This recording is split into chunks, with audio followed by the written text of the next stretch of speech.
Hello YouTube. So book review number 2. So I talked about Silence of the Lambs, and I really rambled on that, and I'm sorry. I felt like I didn't really say things as properly or as cohesively as I could have. The rise and fall of Silence of the Lambs was great, and because of that, I really felt connected to Clarice Starling as a character and Hannibal Lecter as an escapee.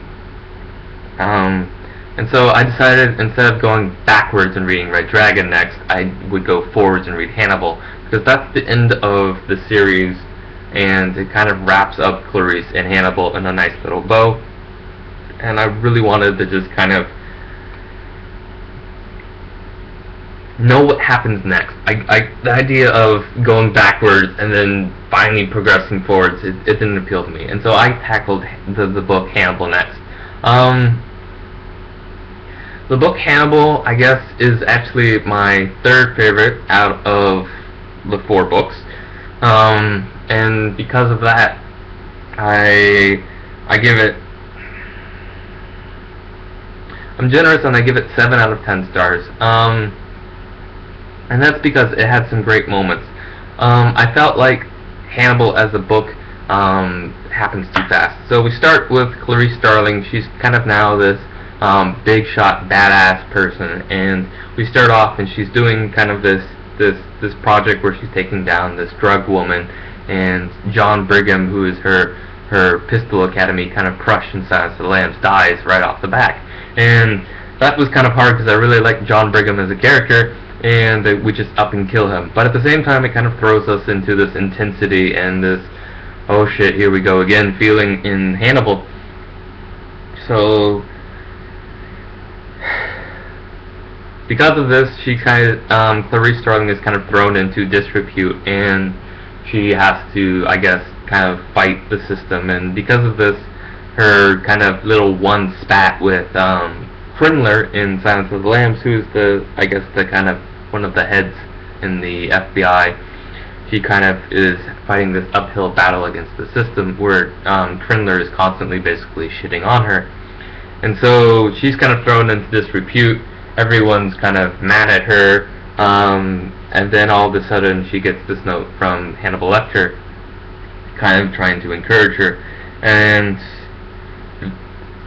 so at the same time we kind of have this little fond connection between Lecter and Clarice. And Lecter at the same time is never quite loving, and he's very manipulative, and he's very, at the same time, very condescending to Clarice the entire time, but at the same time he gives her just enough fight to continue on with her battles. So we kind of leave it there, and then we cut to Mason Verger, and Mason Verger was one of Hannibal Lecter's first victims, one of the only 2 who really survived. He basically was kind of this drug-addled, abusive kid growing up, the kind of juvie kid, and Hannibal and him kind of had some sessions, and then Hannibal basically drugs the flip out of him, and he kind of just lets dogs eat his face. And all kinds of horrible stuff, and he basically is this kind of like faceless, wheezing, old dead person not really dead, but this old kind of like crazy, abusive person locked in this kind of, this dead body. And so we kind of see him. And his sister, Margot Verger, who is a bodybuilding lesbian, and she has, I guess, unfortunately in this one, is kind of this kind of play on her sexual identity as well, but not in the same kind of positive light as perhaps James Gunn, where it's more identity issues.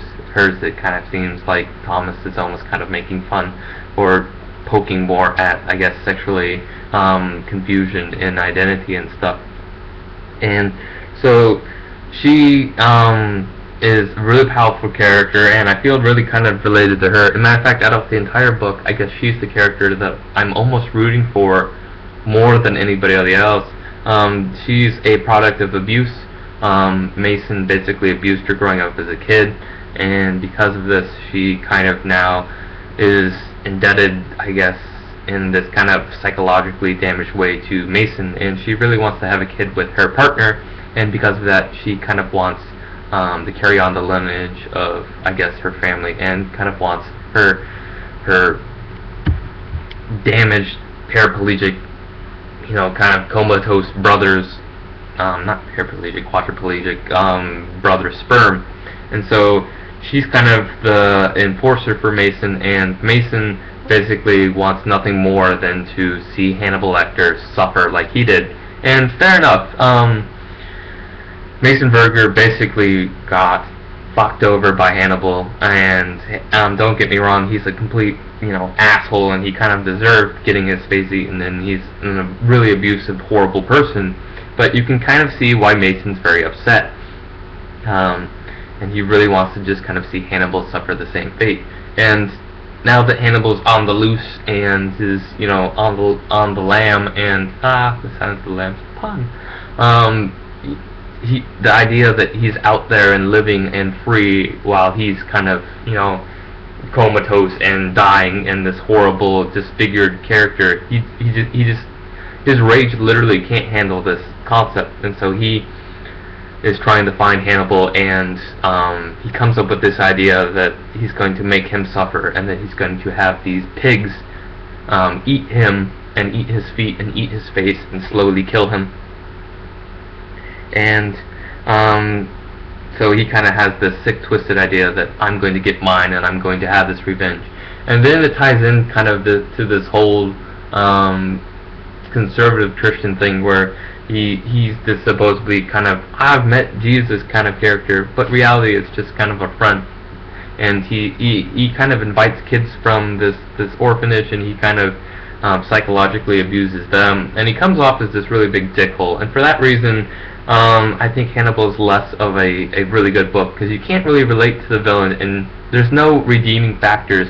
I mean, you can sympathize with all the rage that he has in his heart because he's been disfigured by Hannibal, but at the same time, you feel more for Hannibal because he was a dick to everyone, and you kind of almost just want Mason to die. And for that reason, the whole kind of villain character is not really created in the book Hannibal. And for that, I think that's where it loses a lot of its strength. Instead, it's kind of more focused around Hannibal, his love for Clarice as it slowly kind of develops, and his hunger to have his sister back in his life, and kind of his taste for sophistication, we see more of Hannibal's character, and that's great, and we see more of Clarice's character, and that's great, and we kind of build these characters along this plot line. And Hannibal's in Italy, and he is this wonderful kind of arts professor, and he has this cop chasing him, and this cop really just kind of wants to capture him because he's kind of become the laughingstock, and he loves his wife, and he wants money and all sorts of stuff, and then he dies. And then we kind of see this connection with the pig trainer who, he just, he's a hired gun, and then his brother gets killed by Hannibal, and then he wants revenge. And, we get these little snippets of characters that you start to feel for, but then they die so fast that you never really get connected to the characters like you did in Silence of the Lambs, where, they were all throughout the book, and they were slowly growing. And then, Hannibal gets rescued by Clarice. She gets very drugged, and Mason gets killed by his sister, and you're happy about that. And Barney and Margot kind of form this relationship, and you slowly get connected to the characters. And none of this will make sense unless if you've read the book, so I really kind of recommend reading the books and then come back to this, and you'll kind of see what I'm trying to get at. But it all kind of builds to this climax, and then after this climax we have this kind of really weird after section where Hannibal is trying to drug Clarice and actually just kind of empty her psychologically so he can put his sister into her body. And it's weird because the whole story is building to this climax with Mason Verger, and then after he dies and we kind of get this whole kind of fallout, it happens like it's happening so fast. We didn't really get to hear enough about Misha, Hannibal's sister, and we didn't get to feel enough about his idea of, I guess, falling in love with Clarice and stuff. And the end of the book just seems kind of rushed. And I really respect Thomas Harris as an author because he does this thing where he really lets the characters develop on their own, and he kind of lets them play in their own way. And at the same time, I feel like Hannibal was such a powerful thing to him that I guess he just felt like this was what the character was becoming and meshing towards, and he just kind of wanted to respect that and give it a little bit of a distance. But the end of the book seems rushed. They eat Krindler's brains, and it's all in this drug-induced state. Unlike in the movie, Clarice is completely, kind of drugged up and is like, yeah, this is happening, and you know what, that's fine. And she kind of gets all of a sudden like this backhanded kind of like, your sister wasn't, dead. She always was in your heart, type of thing. And there's room for her in you, and you don't need to brainwash me. There's room for my dad and me, because the whole kind of father issues that she kind of faces throughout the books. And at the same time, she just kind of becomes Hannibal's lover, and they go off to Italy and party and live it up and become this kind of like daredevil, like escapee, people on the run, and they kind of become like this evil couple. Not necessarily evil, but just kind of outlaws. And it doesn't give any closure for Ardelia Mapp. It doesn't give any closure for Clarice. You're kind of wondering if she's actually psychologically hypnotized or not, and then you just don't really kind of get that wind down that you needed. It felt like it could have been stretched into 2 different books, and I really kind of wish that Thomas Harris did, because Hannibal ends so fast and so suddenly, and in such a way that makes you go, what? That it really just, it works, but you just want more. And I guess maybe that's why it's a good book, is because it hits you in this way where it makes you think, it makes you wonder, it makes you want to flip back pages and go, what the hell did I miss? It's one of those endings, and I guess that's powerful in its own way, and I guess that's why I give it 7 out of 10. And maybe that's me being a little bit nice, but it's a great book all the way up until the end, and I feel like it's kind of rushed and flat, but at the same time it works, and I really like the characters, and I really kind of like the story that he was trying to make. I kind of wish that he either drew out the ending and made it more believable, or that he did another book, or he ended it a different way. Wonderful characters. I have to admit, Thomas Harris writes characters and you believe them and you get connected to them and you start to love them. Hannibal hits on a lot of issues of, I guess, abuse and physical abuse and family abuse and sexual abuse, and a lot of the times it's kind of a hard read, and you kind of feel like some of the characters are almost kind of stereotyped, and it's not unrealistic, but it's definitely challenging, and you really kind of don't get that connection with, I guess, Hannibal's sister and Misha until Hannibal Rising, and even then I thought that was kind of a flop.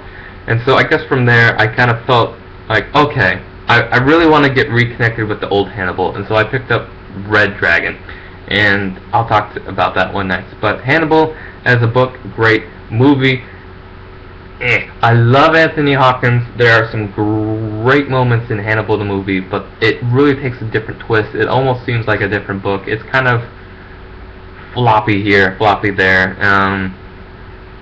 I don't know which one I like better. I think I'm always going to pick, the books on everything.